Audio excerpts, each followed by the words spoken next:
வேளாண்மைக்கென்று தனி பட்ஜெட் தாக்கல் செய்வது என்பதே தமிழ்நாடு அரசின் மிக சிறப்புக்குரிய ஒரு திட்டமாகும். வேளாண்மையில் எவ்வளவு இந்த அரசு அக்கறை செலுத்துகிறது என்பதற்கு இது ஒரு சான்று. கரும்பு விவசாயிகளின் கோரிக்கை நிறைவேற்றப்பட வேண்டும் என்பது வரவேற்கக்கூடிய ஒன்று. அதில் யாருக்கும் மாற்று கருத்து இல்லை. இந்த நிதிநிலை அறிக்கையில் அது தொடர்பான அறிவிப்பு இல்லை என்பது உண்மை. ஆனால் மானிய கோரிக்கையின் போது இந்த கோரிக்கைகளை நிறைவேற்றுவதற்கு வாய்ப்பு இருக்கிறது என்று நான் நம்புகிறேன். மாண்புமிகு முதல்வர் அவர்களும் வேளாண்மைத்துறை அமைச்சர் அவர்களும் விவசாயிகளின் கோரிக்கைகளை பரிசீலனைக்கு உட்படுத்தி கனிவுடன் அதை நிறைவேற்ற வேண்டும் என்று வேண்டுகோள் விடுக்கிறேன். 17,000 கோடி இப்போ வேளாண் கடனுக்காக ஒதுக்கியிருக்காங்க. ஆனா இன்னமும் கூட்டுறவு சொசைட்டில லோன் வாங்குறதுல விவசாயிகளுக்கு கஷ்டப்படுறாங்களே, இதை பத்தி என்ன சொல்றீங்க?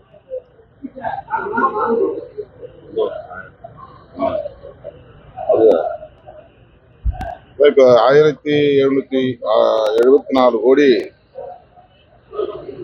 இன்னும் தள்ளுபடி செய்யவில்லை என்ற விமர்சனம் இருக்கிறது.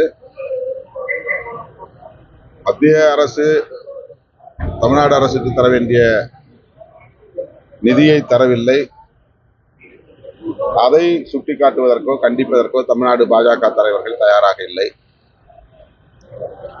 மத்திய அரசு, அதாவது ஒன்றிய அரசு தமிழ்நாடு அரசை வஞ்சிக்கிற சூழலிலும் கூட இந்த அளவுக்கு நிதி நிலைமையை சமாளிக்கிறது தமிழ்நாடு அரசு. விவசாயிகளின் கடனை தள்ளுபடி செய்ய வேண்டும், இந்த கோரிக்கையில் நியாயம் இருக்கிறது.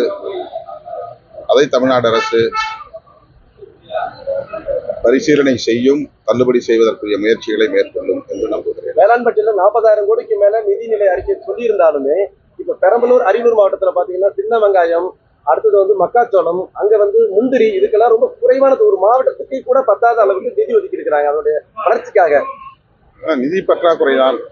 45,000 கோடி வேளாண் பட்ஜெட்டில் சொல்லப்பட்டிருக்கிறது என்றாலும் அவ்வளவும் வேளாண்மை துறைக்கு அல்ல. பல துறைகள், அதில் கோஆபரேட்டிவ் கூட்டுறவுத்துறை இருக்கிறது, ஆவின் துறை இருக்கிறது. இப்படி 9 வகையான துறைகளுக்கும் சேர்த்து தான் 45,000 கோடி வேளாண் பட்ஜெட் என்றாலும் கூட பல துறைகளுக்கான நிதி வரவு செலவு அறிக்கை இது.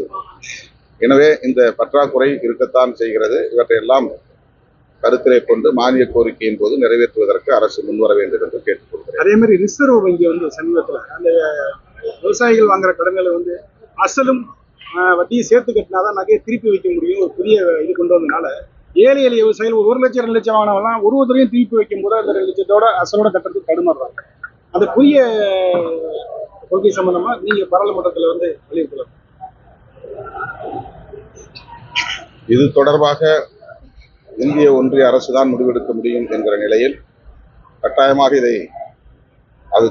அது தொடர்புடைய அமைச்சரை சந்தித்து நாங்கள் முறையிடுவோம், அல்லது வாய்ப்பு இருந்தால் மக்களவையிலும் குரல் எடுப்போம். இப்போ புதிய தமிழகம் கட்சி கிருஷ்ணசாமி இப்போ ரீசெண்டா பெரம்பூர் வந்திருந்தாரு. அப்போ அவர் பேசும்பொழுது விடுதலை சிறுத்தைகள் கட்சிகள் உள்ளிட்ட கட்சிகள் அமைச்சரவை இடம் கேட்கக்கூடிய ஒரு கட்டாயத்தை உருவாக்கணுங்கிற மாதிரி பேசியிருக்கிறது. 2026 தேர்தலில் எல்லாரும் முன்வரணும் சேர்ந்து ஒருமித்த கருத்தோட அப்படின்னு சொல்லி அவர் சொல்றாரு, அழைப்பு எடுக்கிறார். உங்களுக்கு எல்லாருக்குமே சரி, விடுதலை சிறுத்தைகளின் நிலைப்பாட்டை விடுதலை சிறுத்தைகள் தான் மேற்கொள்ள முடியும். புற அழுத்தங்களுக்கு இணங்க முடியாது. எங்கள் கட்சியின் வலிமை, கூட்டணியில் எங்களுடைய இருப்பு, இன்றைக்கு நிலவுகிற அரசியல் சூழல், தமிழ்நாடு மட்டுமில்லாமல் இந்திய அளவிலான ஒரு அரசியல் சூழல், எல்லாவற்றையும் கருத்தில் கொண்டுதான் எங்கள் கோரிக்கையை நாங்கள் முன்வைப்போம்.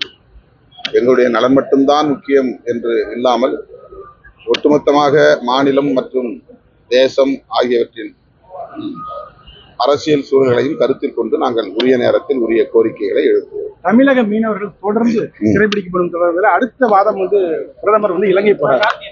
அப்போ இது சம்பந்தமா வலியுறுத்தணும் அவர். ஏன்னா தொடர்ந்து இன்னும் சிறைபிடிக்க பறிமுதல் பண்றது இது ஒரு தொடர்கதையாக நீடிக்கிறது.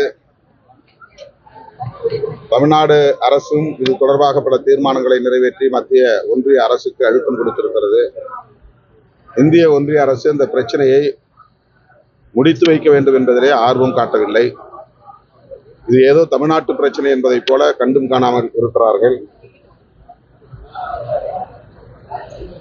இந்திய ஒன்றிய அரசு நினைத்தால் தமிழ்நாடு மீனவர்களின் பிரச்சனையை சுமூகமாக தீர்த்து வைக்க முடியும். அந்த அளவுக்கு வலிமை உள்ள அரசாகவும் இருக்கிறது. இலங்கை அரசோடு இணக்கமான ஒரு அரசாகவும் இருக்கிறது.